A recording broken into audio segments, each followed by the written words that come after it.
ડભોઈ પૌરાણિક શ્રી સિદ્ધિવિનાયક મંદિર ખાતે વર્ષની પ્રથમ મંગળા અંગારિકા ચોથ નિમિત્તે ભવ્ય ગણેશ યાગનું આયોજન યજમાન સુરેશભાઈ સોની પરિવાર દ્વારા કરવામાં આવ્યું. મોટી સંખ્યામાં શ્રદ્ધાળુઓ લાભ લીધો અને ધન્યતા અનુભવી. ડભોઈ કન્યાશાળા નજીક પૌરાણિક જમણી સૂંઢના શ્રી સિદ્ધિવિનાયક ગણેશજી મંદિર આવેલું છે. આ મંદિર ખાતે વર્ષ 2022ની પ્રથમ મંગળા અંગારિકા ચોથ નિમિત્તે ડભોઈના સુરેશભાઈ સોની પરિવાર દ્વારા વિશેષ યજમાન પદે ગણેશ યજ્ઞનું આયોજન કરવામાં આવ્યું. આ પ્રસંગે વિદ્યાવાન બ્રાહ્મણોના વૈદિક મંત્રોચ્ચાર સાથે મોડી સાંજે શ્રીફળ હોમવામાં આવ્યું. બાદ ભવ્ય આરતીનો ભક્તોએ દર્શનનો લાહવો લીધો હતો. પ્રસાદી લઈ અને દર્શન કરી ભક્તોએ ધન્યતા અનુભવી હતી.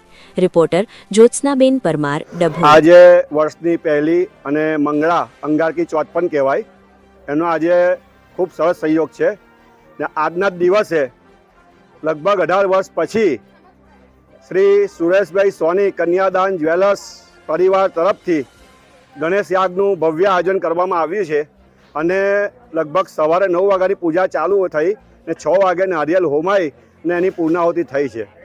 તો દરેક ભાવિક ભક્તોને ગણપતિ બાપ્પા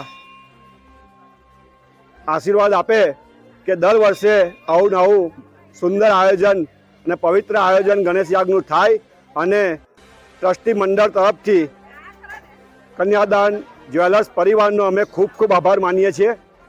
બોલો ગણપતિ બાપ્પા.